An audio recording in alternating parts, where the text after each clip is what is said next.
Okay, let's start. Hello, good morning students. स्वागत है आप सभी का आज के लेक्चर में। और आज हम करने जा रहे हैं प्रॉब्लम सेशन स्टार्ट करने जा रहे हैं। जैसा कि हम पिछले 3 बार तो प्रॉब्लम सेशन हैंडल कर चुके हैं और एक बार फिर से। तो आज हम केवल न्यूमेरिकल प्रॉब्लम डिस्कस करने वाले हैं। That will be based on the chapter of the elasticity. ठीक है, तो अगर आपको थ्योरेटिकल कंसेप्ट क्लियर कट है तो आप आजाद हैं यहाँ पढ़ने के लिए, नहीं तो आप पिछले लेक्चर पढ़ के आइए। ठीक है, क्वेश्चन नंबर 1 मैंने लिखा हुआ है। ठीक है, पढ़ा जाए। Each of the 3 blocks P Q and R, ये पूरा जो सिस्टम है ये गिवन है फिगर। ठीक है, P Q and R 3 blocks has a mass of 3 kg, यानी सबका मास क्या है 3 kg है। चलिए बहुत बढ़िया, ये हो गया 3 kg, ये भी 3 kg 3 kg। ना each of wires A and B, ये एक वायर है ए, ये एक वायर है पूरा बी, ये पूरा वायर क्या है B, has cross sectional area 0.05 centimetre square, यानी कि area is given as 0.05 centimetre square. Correct ना। यंग्स मॉडुलस वायर का क्या दिया है, दोनों वायर के लिए सेम दिया है 2 × 10⁻11 न्यूटन पर metre square. Correct. Neglect the friction, friction आपको इंक्लूड नहीं करना है, तो हम इस बात का ध्यान रखेंगे। चलिए, find the longitudinal strain developed in each of the wire. सबसे पहले आपको टारगेट पता चल गया कि लॉन्गिट्यूडनल स्ट्रेन फाइंड करना है।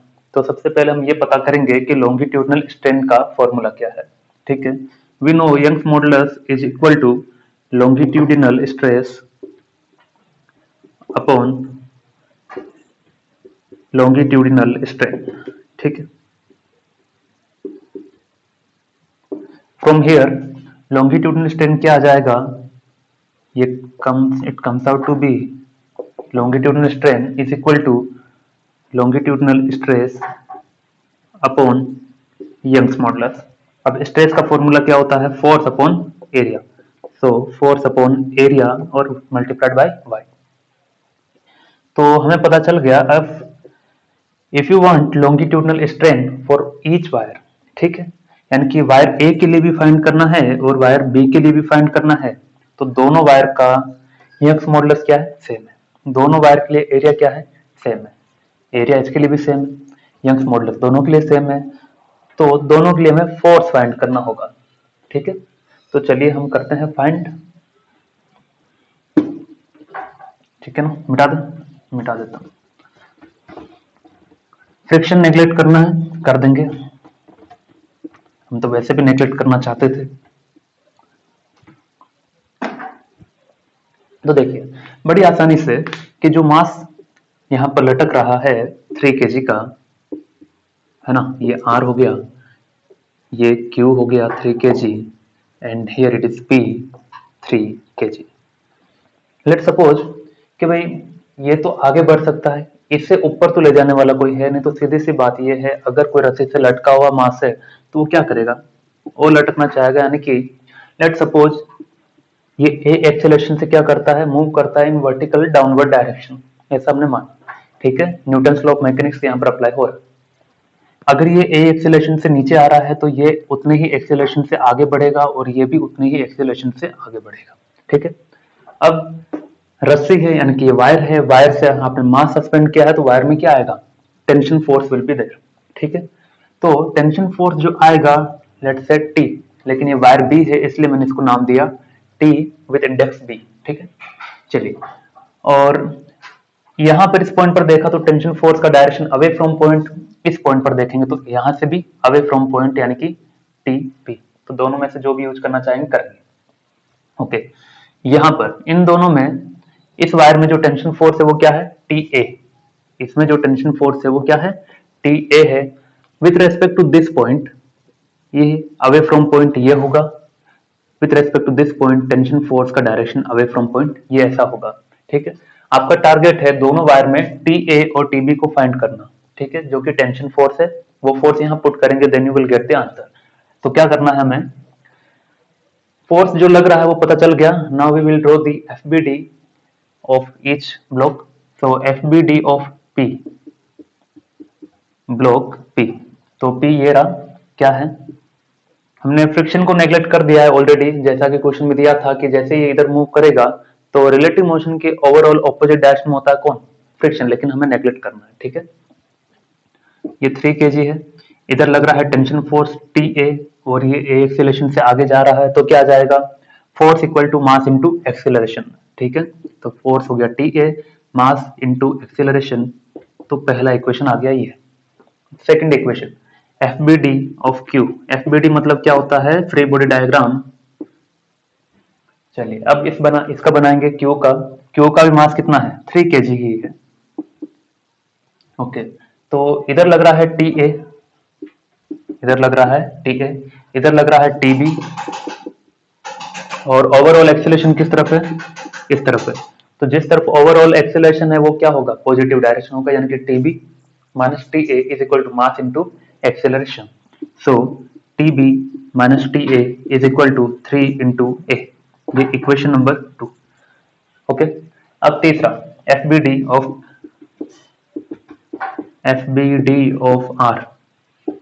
R ये रहा, ठीक है।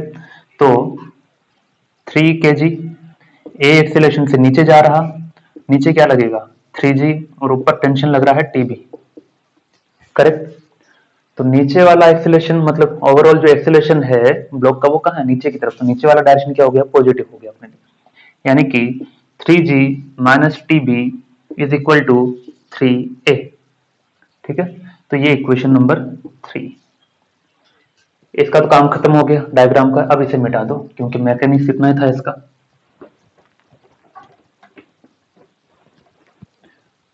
अब TA from first equation what we have, TA is equal to 3A, दिख जाएगा ना, दिख जाएगा। चलिए, और TB minus TA is equal to what, 3A, correct. और ये इक्वेशन 1 है, ये 2 है, और थर्ड क्या आ जाएगा, 3G minus TB is equal to 3A।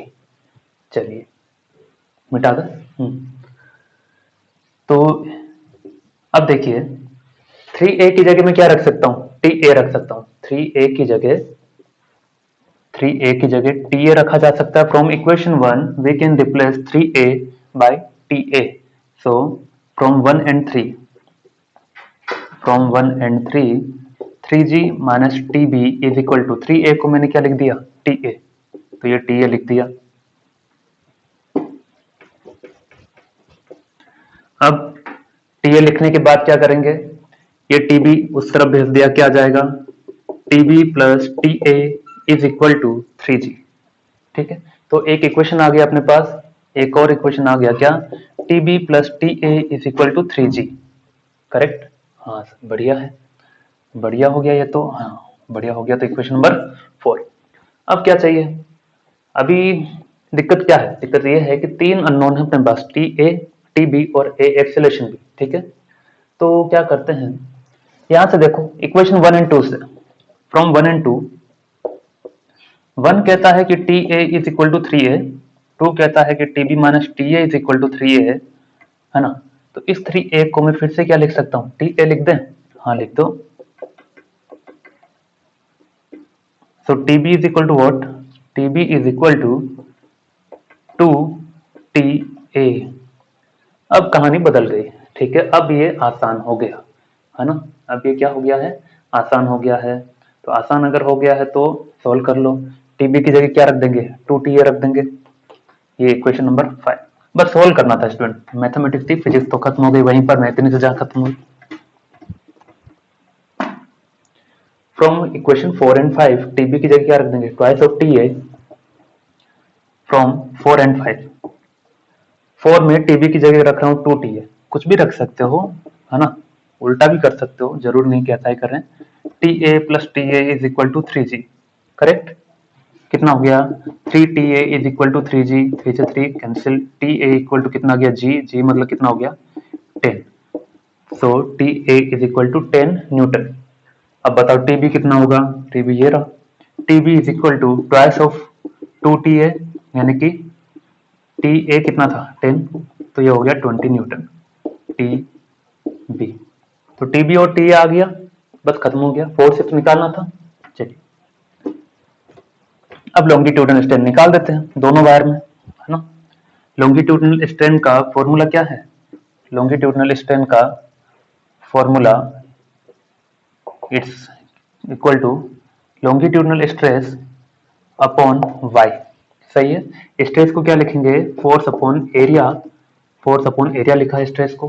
Force कौन सा? पहले वाले वायर की अगर बात कर रहे हैं। Now if we talk about wire A, ठीक है,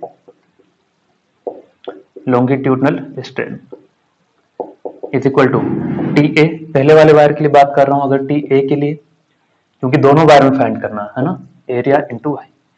चलिए, टी ए कितना है? 10 न्यूटन है। एरिया दिया था क्या?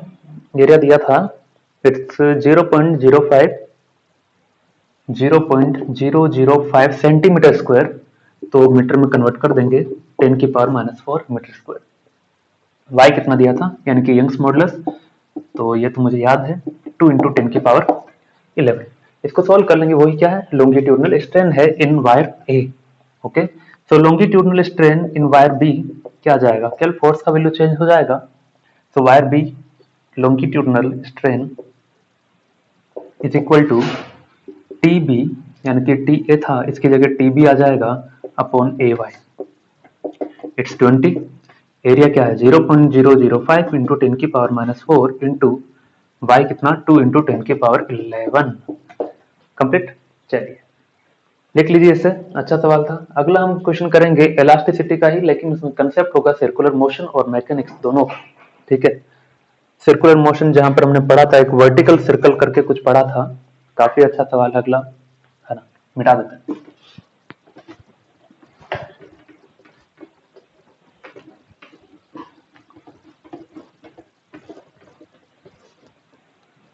चलिए अगला सवाल किया जाए। सवाल अगला ये है, a block of weight 10 Newton,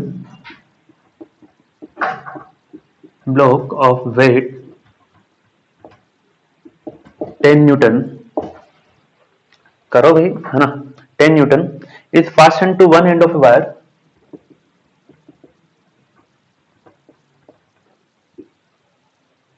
fastened to one end of a wire, one end of a wire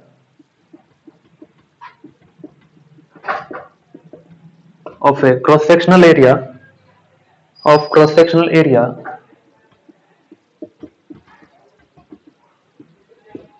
of cross sectional area 3 millimeter square, correct, of 3 millimeter। Okay students, to be continue, मैंने question लिख दिया है ताकि आपका time बच जाए और मेरा भी टाइम बच जाए। ठीक है, चलिए, a block of weight 10 newton, block का एक ब्लॉक है जिसका वेट कितना दिया है? 10 न्यूटन दिया है। ठीक है, हम समझ जाएंगे भी हाँ वेट दिया है। Is fasten to one end of a wire of cross sectional area, cross sectional area भी दिया है, बहुत बढ़िया, 3 मिलीमीटर स्क्वायर। ठीक, is rotated in vertical circle of radius 20 centimeter, यानी कि क्या किया हमने कि एक वायर लिया, ठीक है, यहां पर एक ब्लॉक लटका दी, ये फिक्स है, ये सेंटर, ठीक है, ये फिक्स है कुल मिलाकर के। भी यहां पर एक क्या लिया हमने, यहां पर, अच्छा मैं एक अच्छा सा एग्जांपल दिखाता हूं आपको और बढ़िया सा। चलिए मिल गया, ये देखिए, ये है एक वायर, ठीक है, नीचे एक ब्लॉक है, फिक्स कर दिया, है ना, काफी बार देख चुके एग्जांपल। ये एक वायर है, नीचे ब्लॉक है, ब्लॉक का वेट कितना? 10 न्यूटन। 10 न्यूटन मतलब मास कितना रहा होगा? 1 केजी। कैसे? क्योंकि 1 केजी रहेगा तभी तो नीचे वेट कितना आएगा? 10 न्यूटन आएगा। ठीक है, तो मास 1 केजी है। ठीक है, क्रॉस सेक्शन एरिया दिया 3 meter square, is rotated in vertical circle, मतलब क्या है? मतलब ये है स्टूडेंट, इसको पकड़ो, ठीक है, और ये वर्टिकल सर्कल में घुमा दिया, घुमा दिया, तो ये क्या हो गया? Vertical circle. ये वर्टिकल सर्कल है, यानी कि ये ऐसे घूम रहा है, कैसे घूम रहा है? ऐसे, तो ऐसे घूम रहा है तो मैंने ऐसे घुमा दिया, ठीक है, ये सेंटर फिक्स हो गया। ठीक है, तो देखो थोड़ा छोटा करके तो बना देते हैं। अब इसने कहा कि वायर का जो वर्टिकल सर्कल का जो रेडियस है 20 सेंटीमीटर, मतलब इस वायर का लेंथ कितना है? 20 सेंटीमीटर है। छुप करके उसने दिया है ऐसा लेंथ, है ना, और यहाँ पर एक ब्लॉक लटका दिया। अच्छा यहीं पर क्यों है देख लेते हैं। चलिए, the speed of the block at the bottom of the circle, bottom of the circle मतलब यहाँ, है ना, बॉटम ऑफ द सर्कल कितना दिया? 2 मीटर पर second. Find the elimination of wire when the block is at the bottom of the circle. तो हमने circular motion में वर्टिकल मोशन हमने पढ़ा था, उसमें हमने देखा था कि वायर को जब वर्टिकल सर्कुलर मोशन करवाया जाता है तो बॉटम पर सबसे ज्यादा टेंशन फोर्स होता है, ठीक है। फिर हमने वहां पर भी जो अलग अलग पॉइंट पर वेलोसिटी थी वो फाइंड की थी, √5 g r, √3 g r, √g r, याद आया कुछ? हाँ, याद आना चाहिए, ठीक है। तो वो हमने वहां पर फाइंड किया था। तो उसने क्या कहा कि जब वायर यहां होगा इस ब्लॉक के साथ, और ब्लॉक का मास कितना 1 kg, जिसकी वजह से नीचे वेट कितना लग रहा 10 न्यूटन, ठीक है।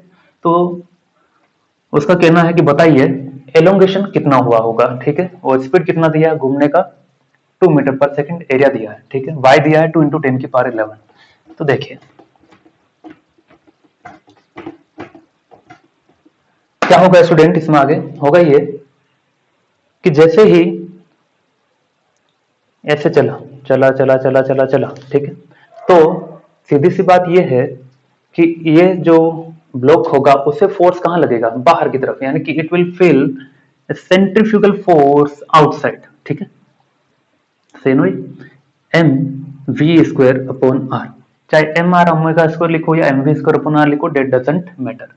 चलिए, और ये लेंथ कितना 20 सेंटीमीटर, यानी कि जो अपना रेडियस भी है, ठीक है। चलिए बढ़ा जाए। अब देखिए ये जो कहानी है कि नीचे लग रहा है mg, है ना, नीचे लग रहा है mg = 10 न्यूटन, ये बाहर लगेगा सेंट्रीफ्यूगल फोर्स। जिसको थोड़ा भी डाउट हो एक बार वर्टिकल सर्कुलर मोशन देख लेना, बस हमने सेम ही करवाया। और ऊपर क्या लगेगा टेंशन फोर्स, क्यों? क्योंकि टेंशन फोर्स का direction at a particular point away from point होता है, ठीक है। तो देखिए T इक्वल टू क्या आ जाएगा स्टूडेंट, T इक्वल टू आ जाएगा mg + mv²/r, ठीक है। mg तो कितना दिया है इसने, डायरेक्टली दिया है 10 न्यूटन प्लस m कितना हो गया 1 हो गया, वेलोसिटी कितना 2 का² कितना है 20 सेंटीमीटर है, 20 सेंटीमीटर है तो क्या कर देंगे 20 × 10⁻², सही है ना। तो 20 × 10⁻², इसको सोल्व कर लो, क्या आ जाएगा T = 10 + 4/0.2, करेक्ट। तो 0.2 10 + 4 × 10/2 टू खत्म हो गया ये 30 न्यूटन। यानी कि इस रस्सी में, इस स्ट्रिंग में, इस वायर में जो टेंशन फोर्स है वो कितना है 30 न्यूटन है। Due to this force it will have some elongation which we have to find. Okay, चलिए तो एलोंगेशन फाइंड करने के लिए क्या करेंगे, तो यकीन है आपको क्वेश्चन काफी पसंद आया होगा ये, क्योंकि सर्कुलर मोशन कैसे इनकॉर्पोरेट हुआ है देखने वाली बात थी, है ना। तो फाइंड करना है एलोंगेशन, तो y इक्वल टू क्या होता है F/A delta L by L, direct लिख देता हूँ F/A delta L L, delta L इधर आ जाएगा क्या FL/AY। टेंशन फोर्स पता है 30 न्यूटन, लेंथ कितना 20, एरिया पता है कितना दिया था, एरिया कितना दिया था भाई, एरिया दिया है इट्स 3 मिलीमीटर स्क्वायर, कितना दिया है 3 मिलीमीटर स्क्वायर, मैंने मिटा दिया था ना, 3 मिलीमीटर स्क्वायर, वाई पता ही है, ठीक है। चलिए पुट कर दो, delta L equal to force आया 30, लेंथ कितना आया 20 सेंटीमीटर, 20 × 10⁻², अपॉन एरिया कितना, एरिया है स्टूडेंट कितना कितना कितना कितना, अच्छा फिर से भूल गया 3 मिलीमीटर स्क्वायर, 3 × 10⁻³ मिलीमीटर, तो 10⁻6 हो गया, है ना, मीटर स्क्वायर। और y कितना 2 × 10⁻11, बस इसे सोल्व कर लेना और खत्म कर देना। Answer comes out to be 10⁻³ centimeter या मिलीमीटर में जो भी आएगा, ठीक है, जिसमें भी लाना चाहे meter centimeter, up to you. Okay, तो हो गया सवाल खत्म, अगला सवाल करते हैं, लिख लीजिए तब तक फटाफट से। Okay students, to be continue, अगला क्वेश्चन तैयार आपके लिए, है ना। चलिए देखिए क्या है, एक कॉपर वायर है, अगेन ये फिर से सर्कुलर मोशन के कंसेप्ट पर ही बेस्ड है, बी केयरफुल, ठीक। एक copper wire of negligible mass, mass क्या है ख्याल खत्म, मास है ही नहीं, लेंथ कितना 1 मीटर, लेंथ है 1 metre, and cross sectional area इतना, is kept on a smooth horizontal table, एक टेबल है, तो मैंने एक हॉरिजॉन्टल टेबल बना देता हूं, चलिए बना दिया, ठीक है। चलिए is kept on a smooth horizontal table, smooth का मतलब हो गया friction is not there, okay, with one end fixed, जिसका इस वायर का एक एंड क्या है फिक्स है, and ball of mass 1 kg is attached to the other end. Okay, and the wire and the ball are rotating with angular velocity of 20 radian per second. Now important point क्या है, यह है कि इसने कहा ये copper wire है, correct, ये नेग्लिजिबल मास का है, नेग्लिजिबल मास है, लेंथ कितनी 1 मीटर, ठीक है, क्रॉस सेक्शनल एरिया 10 की पावर -6 जो भी है गिवन है, इस kept on a smooth horizontal table, इसे ऐसे रख दिया, रख दिया, रखने के साथ भी क्या कर रहा है, इसका वन एंड फिक्स है, एक एंड फिक्स कर दिया, दूसरे एंड पर क्या किया 1 kg मास का ये ब्लॉक जो भी हमने लटका दिया बॉल वगैरह, ठीक है। The wire and the ball are rotating with angular velocity, अब वो क्या कर रहे हैं, रोटेट कर रहे हैं इससे, ठीक है, यानी कि ऐसा देखो, थोड़ा सा मुझे सेफ्टी फीचर चाहिए यहाँ पर, पता नहीं, इसे थोड़ा छोटा करके, अब देखिए ये ऐसा, ये वन एंड फिक्स हो गया, वन एंड फिक्स होने के साथ ये क्या कर रहा है, ये ऐसे एंगुलर वेलोसिटी से घूम रहा है, मतलब क्या कर रहा है, सर्कुलर मोशन कर रहा है, कहां पर, टेबल पर, ठीक है, ये ऐसे घूम रहा है स्टूडेंट, ऐसे, ठीक है, चलिए, तो ऐसे घूम रहा है तो ऐसे घुमा देते हैं, ये वन एंड फिक्स और फिर ये ऐसे घूम रहा,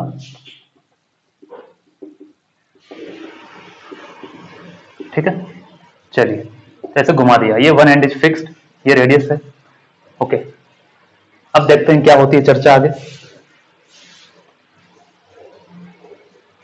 ये यहां दिखा दिया मैंने, ठीक है, एफबीटी बनाने में आसानी होगा, ठीक है, देखिए अब लास्ट में दूसरे एंड पर क्या है 1 kg मास का एक बॉल है, तो बॉल भी दिखा दिया, ठीक है ना, जिसका एम कितना 1 kg है, तो वो हमें पता है, ठीक है ना, तो इसका मास अगर m है, m कितना 1 kg है, तो नीचे क्या लगेगा mg, ठीक है।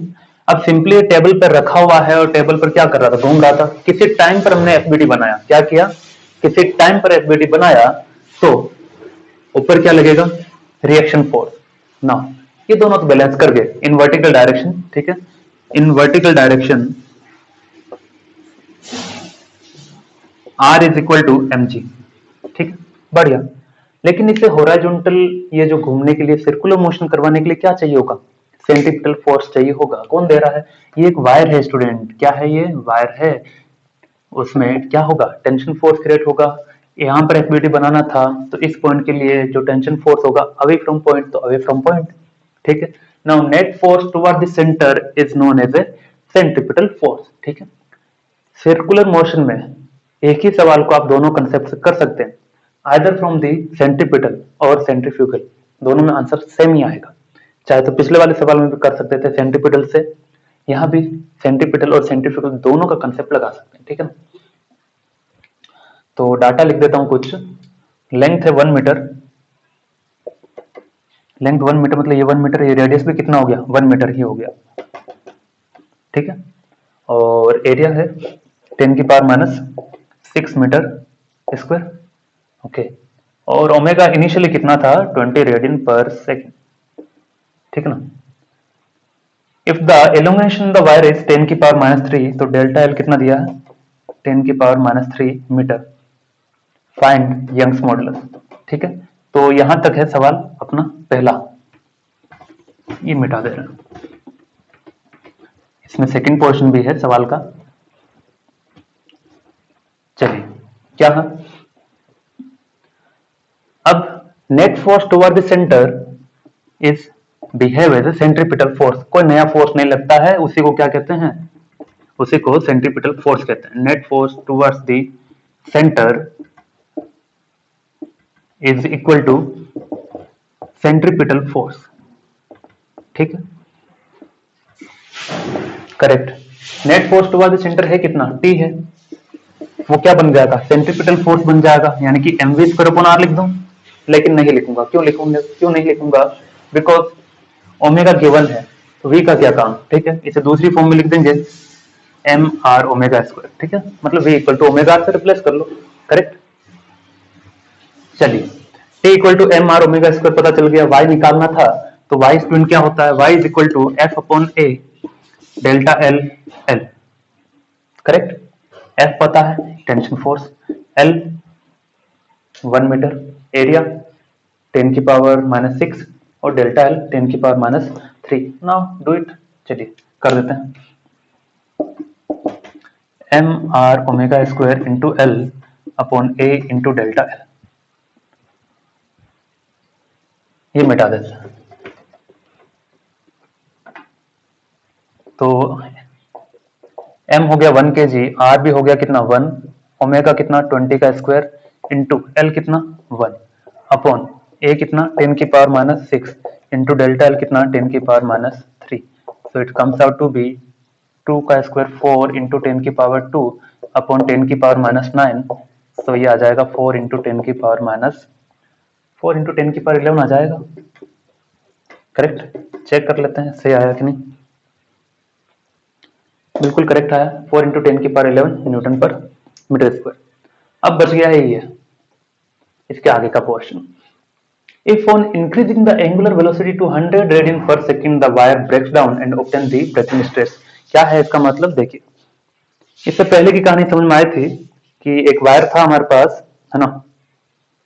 तो जो वायर जो था वो क्या था, ऐसे मोशन कर रहा था, करेक्ट कर रहा था। लेकिन उसने कहा कि अगर मैं बहुत तेजी से घुमा दूं, बहुत तेजी से घुमाना स्टार्ट कर दूं, तो बहुत तेजी से घुमाएंगे तो क्या होगा कि एक समय ऐसा आएगा कि ये वायर टूट जाएगा और ये ब्लॉक दूर दरिया में कहीं चला जाएगा। अगर ऐसा हो गया तो आपको बताना है कि जिस समय ये टूट गया था वायर, जिस समय ये वायर टूट गया था उस समय स्ट्रेस क्या होगा, और उस समय जो स्ट्रेस है उसको नाम दिया गया है क्या, ब्रेकिंग स्ट्रेस, यानी कि व्हेन वायर विल ब्रेक। तो लेक्चर नंबर 5 में इसका डिस्कशन हुआ है, what do you mean by breaking stress.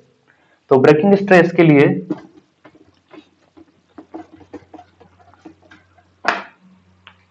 Breaking stress हमें चाहिए कब कब ये टूट जाएगा, है ना। तो ब्रेकिंग स्ट्रेस, स्ट्रेस है कुल मिलाकर के, तो फोर्स अपॉन एरिया तो रहेगा रहेगा, एरिया तो चेंज हो नहीं सकता, लेकिन ब्रेकिंग स्ट्रेस में ब्रेकिंग फोर्स आएगा, ठीक है। अब ब्रेकिंग फोर्स कहां लगेगा, जो वायर था वो ऐसे घूम रहा था घूम रहा था घूम रहा था, वायर टूटेगा ना, एक समय ऐसा आएगा जो वायर टूटेगा। कब टूट रहा है, when omega is equal to 100 radian पर सेकेंड। आपने इतना जोर से घुमाया, यानी कि इतनी स्पीड कर दी एंगुलर स्पीड कि वो अब क्या है, टूटने ही वाला है। यानी कि पहले जो इधर टेंशन फोर्स लग रहा था, अब उसकी क्षमता नहीं है वो उसे हैंडल कर पाए, है ना। यानी कि इधर अभी भी तो टेंशन फोर्स ही लगना है वायर में, तो यानी कि ब्रेकिंग फोर्स क्या है, एम आर ओमेगा स्क्वायर ही है अपॉन एरिया। लेकिन ओमेगा क्या है इस बार 100 रेडियन पर सेकेंड है, क्योंकि 100 पर ही वो क्या होता है, ब्रेक होता है। चलिए, तो मास हो गया 1, आर हो गया 1, ओमेगा ओमेगा कितना 100, एरिया कितना 10 की पावर माइनस 6, बस हो गया, खत्म हो गया। ये आ जाएगा 10 की पावर 4 अपॉन 10 की power minus 6 and it comes out to be 10 की पावर 10 न्यूटन पर मीटर स्क्वायर। ठीक है, करेक्ट है, लिख लीजिए इसे। अच्छा, किसी को ये तो डाउट नहीं है कि, एक डाउट मैं दे देता हूं आपको, चलिए,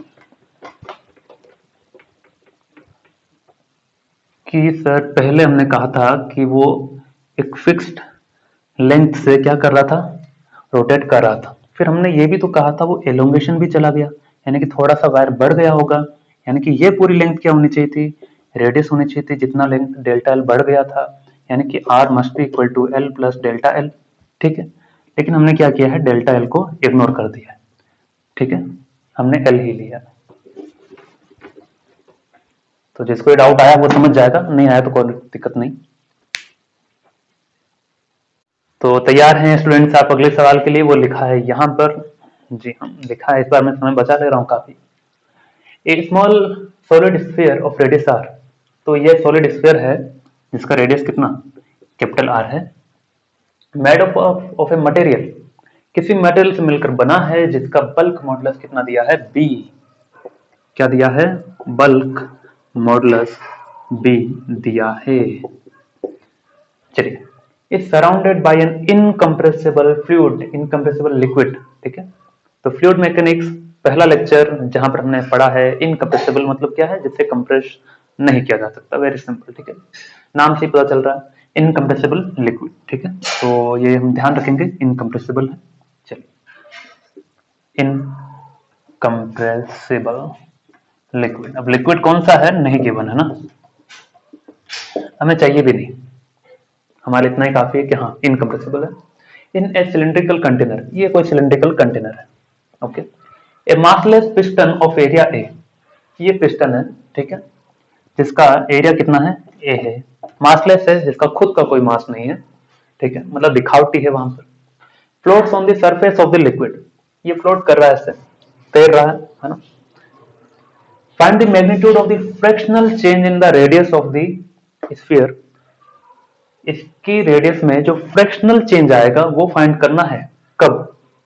when a mass capital M, एक छोटा सा कैपिटल एम मास का ब्लॉक यहां रख दे, बिल्कुल धीरे से, तो धीरे से मैंने रख दिया, ये लीजिए, ये धीरे से कैपिटल एम का मास यहां रख दिया, ठीक है। धीरे से रखने से क्या होगा, ये धीरे से नीचे जाएगा और नीचे जाते जाते अब बात आती है कि कंप्रेस कौन होगा, इनकम्प्रेसिबल लिक्विड होगा या फिर ये सॉलिड बॉल। तो जबकि इसने कह दिया है कि इनकम्प्रेसिबल है तो वो तो कंप्रेस होगा नहीं, तो जैसे ये नीचे आएगा तो ये जो सॉलिड बॉल है वो थोड़ा सा क्या होगा, कंप्रेस्ड होगा। कंप्रेस्ड होगा तो पहले से रेडियस कुछ कम हो जाएगी, है ना। पहले ये इतना था, मान लो इतना था, अब जैसे ही इसके ऊपर क्या होगा, चारों ओर से प्रेशर लगेगा, क्योंकि लिक्विड क्या है, इनकम्प्रेसिबल है, तो वो चाहेगा कि मैं तो कंप्रेस हो ही नहीं सकता, असंभव है। तो अगर असंभव है तो बाकी सबको कंप्रेस होना पड़ेगा। तो इसने कहा कि ठीक है भाई, मैं ही कंप्रेस हो जाता हूं, तो ये कंप्रेस हो गया, इसने अपना रेडियस कम कर लिया, ठीक है। तो ये था इनिशियल, आर इनिशियल, अब ये आर फाइनल, ठीक है ना। तो चेंज इन रेडियस आया ना, तो कह रहा है चेंज इन रेडियस मान लो delta R upon initial R, ये आपको फाइंड करना है, यानी कि fractional change in the radius. सवाल समझे? ठीक है, करते हैं।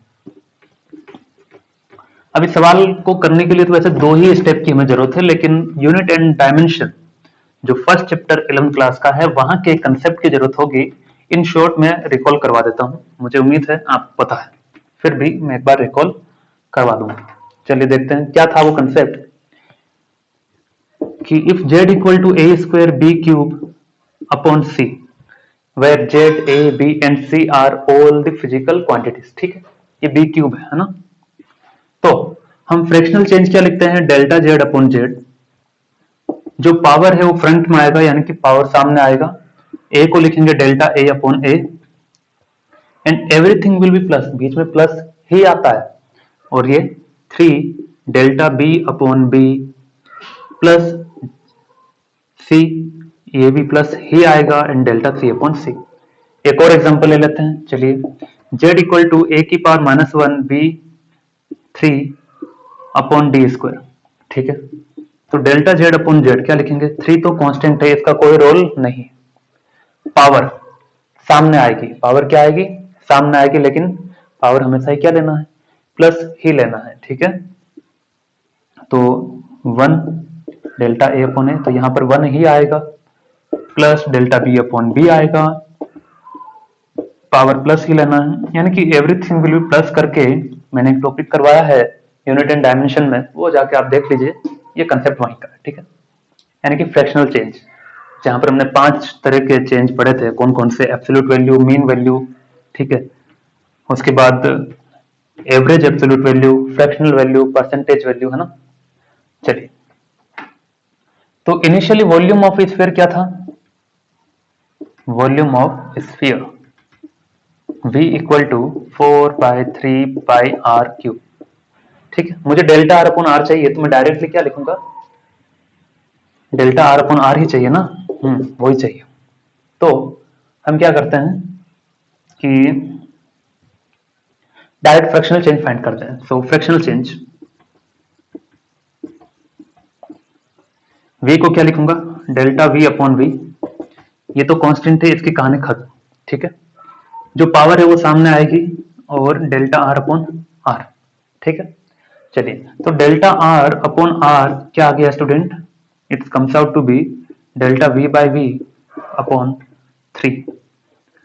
अब दिक्कत आ गई कि डेल्टा वी अपॉन वी नहीं पता, है ना, जबकि ऑप्शन में तो ऐसा कुछ दिया ही नहीं है ना। तो एक तरीके से अपना आंसर आ गया, लेकिन ऑप्शन से मैच नहीं कर रहा है, तो हम क्या करेंगे, in order to match the options, आपको कुछ और ऑपरेशन करने होंगे। क्या ऑपरेशन, मेडिकल वाले नहीं, मैथमेटिकल। क्या, बल्क मॉडुलस गिवन है ना, bulk modulus is equal to what, -p upon delta v upon v, ठीक है। माइनस का मतलब क्या था, वॉल्यूम डिक्रीज हुआ, तो वास्तव में डिक्रीज हुआ वो हमें पता है, हम मैग्नीट्यूड के रेस्पेक्ट में वर्क कर रहे हैं अभी, ठीक है। चलिए, from here delta V upon V क्या आ जाएगा, delta V upon V is equal to pressure by bulk modulus, ठीक है। तो इसका वैल्यू यहां रखते हैं, प्रेशर अपॉन बल्क मॉडुलस रख दो, ये ऊपर वाला मिटा देते हैं, है ना। So delta R upon R, delta V by V का वैल्यू आ गया pressure upon bulk modulus, pressure upon bulk modulus और अपॉन ये 3 तो था ही। चलिए, अब प्रेशर अपॉन 3 इंटू बी, अभी भी तो नहीं आया, है ना।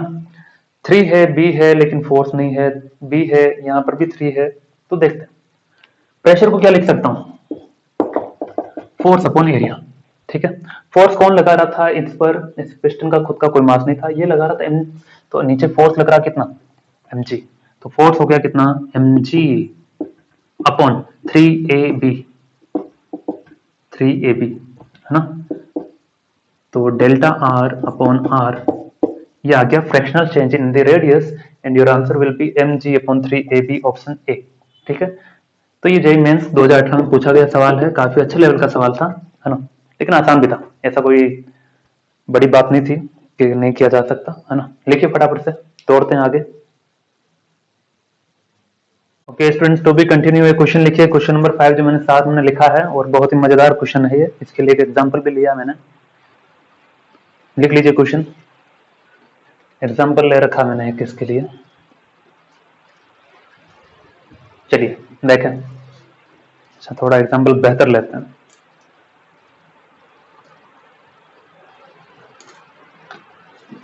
चलिए सवाल पढ़ते हैं। ए रबर कोड काटापुल्ट मतलब क्या है, जो गुल्ली डंडा क्या है, ऐसे आप जो खेलते हैं बचपन में, ऐसे करके स्ट्रेच करके जो ऐसे मिसाइल क्या हम ऐसे करते थे, याद आया कुछ, अरे ऐसे खेल, गुलेल जिसे कहते थे, हिंदी में क्या कहते हैं इसे, गुलेल।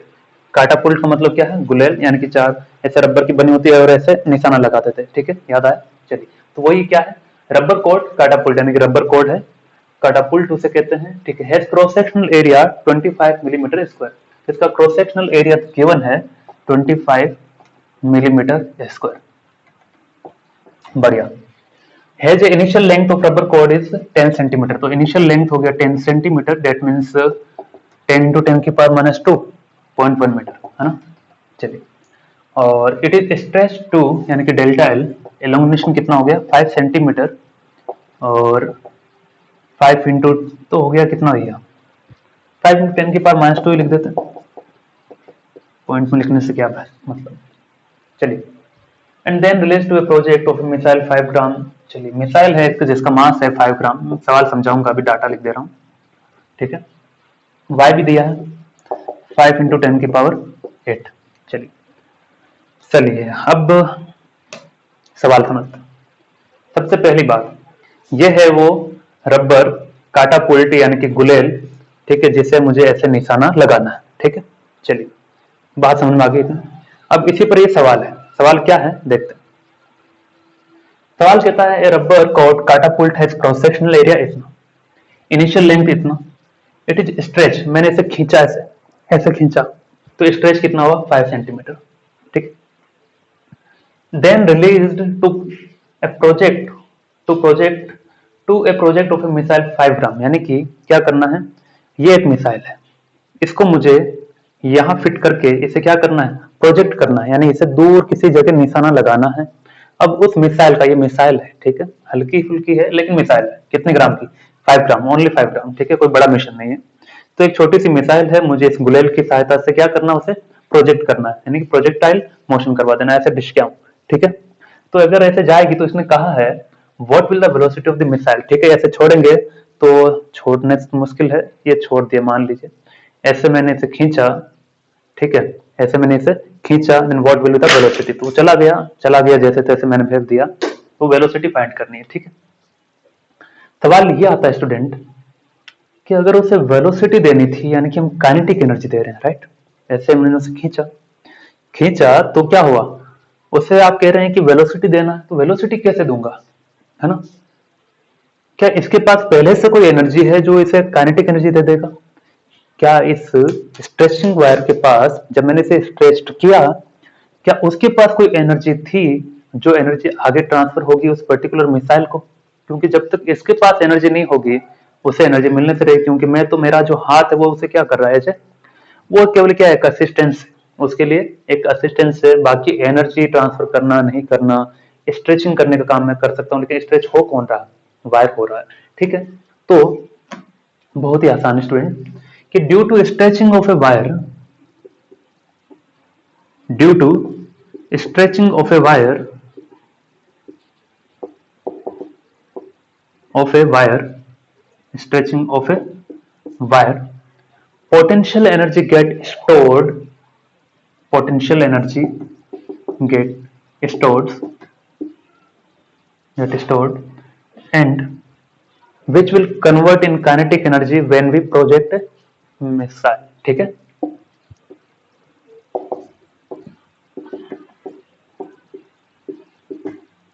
in kinetic energy when we project a missile. ठीक है, तो मिसाइल को लॉन्च करना था गुलेल की हेल्प से, तो उसने कहा कि आपके पास एनर्जी कितनी है, मैंने कहा मेरे पास पोटेंशियल एनर्जी है, इसका फॉर्मूला हम पढ़ चुके हैं, कहां पर, due to stretching of a wire potential energy कितना आता था देख लेना उसमें, वाई एक पहला ही फॉर्मूला, 5 तरह के फॉर्मूले पढ़े थे, इसमें ये पहला ही फॉर्मूला है। ठीक है, चलिए, तो पोटेंशियल एनर्जी ही आखिरकार, जितनी पोटेंशियल एनर्जी कम होगी उतना ही काइनेटिक एनर्जी उसे मिल जाएगा। ठीक है, चलिए, तो अब खेल खत्म करते हैं इसका, कि भैया potential energy is equal to kinetic energy. ठीक है, पोटेंशियल एनर्जी कितना, half Y A upon L, L square is equal to half M V square, 1/2 से 1/2 खत्म हो गया। क्या निकालना, वेलोसिटी, तो वेलोसिटी निकालना है तो M V square is equal to Y A L square upon L, M V उधर भेज दो, भेज दिया, स्क्वायर हटाया, स्क्वायर आउट आ गया, अब बस वैल्यू पुट करना है, डेट सेट आंसर, है ना। चलिए निकाल देते हैं, ये सेकंड लास्ट है, इसके बाद एक सवाल और करेंगे, उसके बाद आपको आ जाती। ये चैप्टर ऐसा जिसमें हमने सबसे ज्यादा न्यूमेरिकल किए है ना, इलास्टिसिटी, एक प्रॉब्लम सेशन और रहेगा।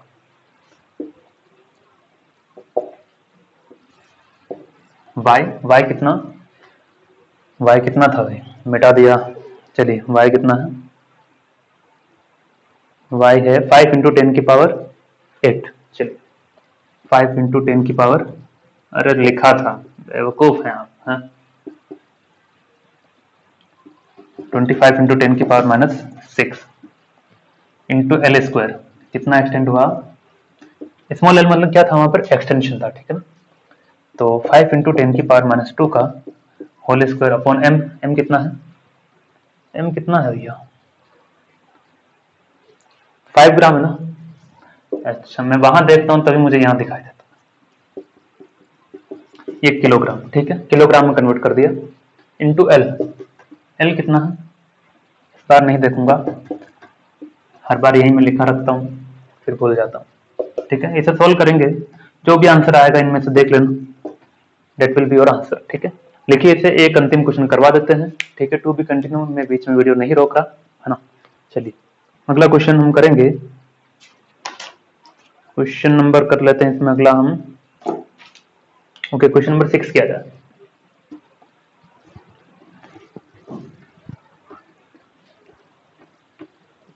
ऑप्शन बताना जरूर मुझे कमेंट सेक्शन में, मुश्किल से 1 या 2 बच्चे बताते हैं, बाकी तो पता नहीं कहाँ कौन से नींद में रहते हैं, किसी को होश ही नहीं है कि जवाब भी देना है वापस, कैलकुलेशन तक नहीं होती है, ऐसे कौन करता है।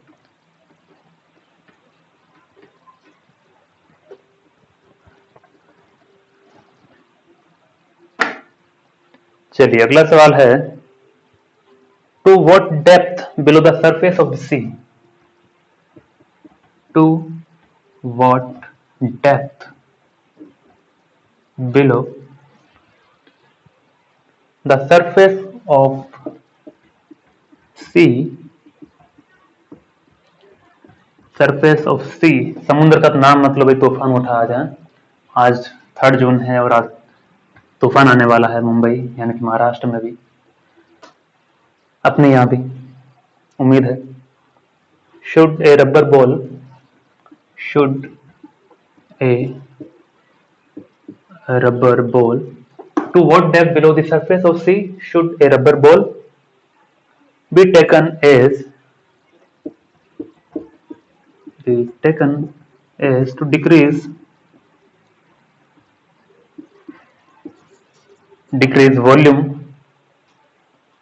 volume by 0.1%। कमाल, ये तो कमाल ही हो गया। 0.1%।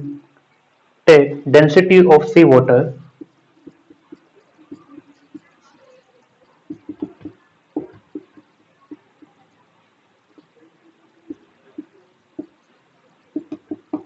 टेन की पावर 3 किलोग्राम पर meter cube. bulk modulus of rubber bulk modulus of rubber B is equal to it's कितना है भैया 9 इंटू 10 की पावर 8। दूर की नज़र कमजोर हो गई स्टूडेंट्स, केवल आज के लिए, क्योंकि आज तूफानी मौसम हो रखा है। Acceleration due to gravity and G is equal to 10, वो तो बिना कहे हमें पता है, सार्वभौम सत्य है ये, आंख बंद करके भी हम जी का वैल्यू 10 ही लेंगे। चलिए, to what depth below the surface of sea, तो हम बात करते हैं कि समुद्र है, गहरा समुद्र, बहुत ही गहरा है, अगर मैं भी डूब जाऊं तो वापस आ जाऊंगा। तब किस बात की गहराई इसमें, वापस आ गए तो वापस तो आना ही पड़ेगा। सी सरफेस, ठीक है। चलिए, ये गहराई, तो उसका कहना है to what depth below the surface of sea should a rubber ball be taken as to decrease volume by 0.1%। एक रबर बॉल है, मुझे उसे नीचे लेकर जाना था। अब नीचे लेकर जाना है तो क्या होगा, ये इनकम्प्रेसिबल लिक्विड की तरह में बिहेव करवाना है, ठीक। तो बॉल क्या होगी, थोड़ी सी कंप्रेस होगी, क्योंकि बॉल पर चारों तरफ से क्या होगा, प्रेशर लगेगा, है ना। प्रेशर लगेगा तो थोड़ा सा कुछ डिक्रीज आएगा, डिक्रीज इन वॉल्यूम, लेकिन वो चाहता है कि डिक्रीज इन वॉल्यूम कितना होना चाहिए, 0.1%। तो let's say delta V upon V into 100% is equal to 0.1%, ठीक है। या फिर इसे ऐसा भी लिख सकते हैं कि ये 0.1% दिया तो हम फ्रैक्शनल वैल्यू में चेंज कर देते हैं। 0.1 अपॉन 100, फ्रैक्शन परसेंटेज को हटाया ना, परसेंटेज हटाया तो अपन में 100 आ गया, कितना आ जाएगा डेल्टा वी यानी कि 0.001, ठीक है।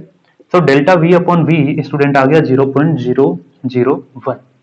चलिए, डेंसिटी दिया है, so density is equal to 10 की power 3, bulk modulus B is given as 9 into 10 की पावर 8, जी दिया है 10। सवाल मिटा देते हैं, कितनी डेप्थ पर ले जाए, तो मान लो मैं उसे एच डेप्थ तक लेकर गया, ठीक है, और वो एच हमें क्या करना है, फाइंड करना है, ठीक है।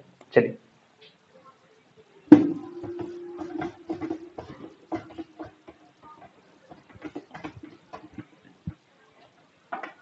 तो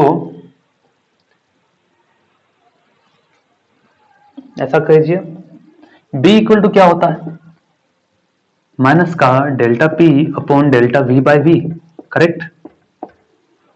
सही है, सही है सर, मजा आ गया, मजा आ गया। चलिए, अब इसके ऊपर प्रेशर कितना लगेगा, या उससे पहले डेल्टा V बाई V कितना दिया है, 0.001 दिया है। 0 पॉइंट माइनस तो क्या दिखा था, डिक्रीज इन वॉल्यूम, तो नहा लेंगे तब भी चलेगा। तो ये डेल्टा P ये आ गया 0.001, और B कितना दिया है, 9 इंटू 10 की पावर 8। चलिए, तो इन दोनों को मल्टीप्लाई कर देते हैं, it comes out to be 9 into 10 की पावर 8, ठीक है। लेकिन कहानी अभी खत्म नहीं हुई। देखिए, कितनी हाइट नीचे आए हैं, h हाइट नीचे आए, ठीक है ना, यानी h डेप्थ पर आए। तो यहां अगर प्रेशर P नॉट था, ठीक है, तो यहां प्रेशर P इक्वल टू क्या आ जाएगा, P naught plus rho g H. सही है, फिर से बता देता हूँ, जहां सरफेस से वहां प्रेशर लग रहा होगा P नॉट, ठीक है। अब मैं h हाइट नीचे आया जिसका डेंसिटी रो है, तो यहां पर इसी लेवल पर प्रेशर क्या आ जाएगा, प्रेशर आ जाएगा P equal to P naught plus rho g h, correct. तो P equal to P naught plus rho g h है, तो इसे इधर ले आए, P minus P naught is equal to what, rho g h. यही क्या है, डेल्टा P है ना, that is the total pressure या फिर gauge pressure, it's a gauge pressure, ठीक है, total pressure it's a absolute pressure, okay. तो डेल्टा P आ गया रो जी एच, तो डेल्टा P आ गया रो जी एच। देखिए किस तरह से fluid mechanics, circular motion, mechanics, ये सारी चीजें आज के हमने न्यूमेरिकल सेशन में देखी और वाकई बहुत इंटरेस्टिंग था अगर आपने पिछली चीजें पढ़ रखी हो तो। नहीं पढ़ रखी तो इट्स ए प्रॉब्लमेटिक, है ना। अपॉन रो जी, रो का वैल्यू कितना 10 की पावर 3, जी का वैल्यू कितना 10, इसको हटाया मैंने, नीचे कितना आ जाएगा 10 की पावर 3, चलिए हटा दिया, 3 3 6 और ये 7, ठीक है। तो 9 इंटू 10 की पावर 8 माइनस 7 कितना आ जाएगा, इट्स 90 मीटर, कितना आ जाएगा, यानी कि सरफेस से 90 मीटर लेके जाओगे नीचे तो वॉल्यूम में जो चेंज आएगा वो 0.1% का रहेगा, ठीक है। तो इसी के साथ हम आज का लेक्चर सेशन कंप्लीट करते हैं, ठीक है। उम्मीद है आपको समझ में आया होगा। अब आप चाहें तो कमेंट सेक्शन में कमेंट कीजिए कि सर मुझे इस टॉपिक पर या इस पॉइंट पर थोड़ा सा न्यूमेरिकल सेशन और लेंगे तो बढ़िया रहेगा, तो वो लिया जाएगा, ठीक है। लेकिन जरूरी है आप पहले जल्दी से कमेंट करें उन चीजों के लिए ताकि मैं नया चैप्टर स्टार्ट करने से पहले ये करवा दूं, ठीक है ना। लेकिन एक प्रॉब्लम सेशन और रहेगा मेरी तरफ से, वो जो कि लास्ट होगा, उसके बाद प्रॉब्लम सेशन नहीं होगा, ठीक है। फिर भी अगर आप चाहेंगे तो we will take live classes, okay. Okay, tata, bye bye.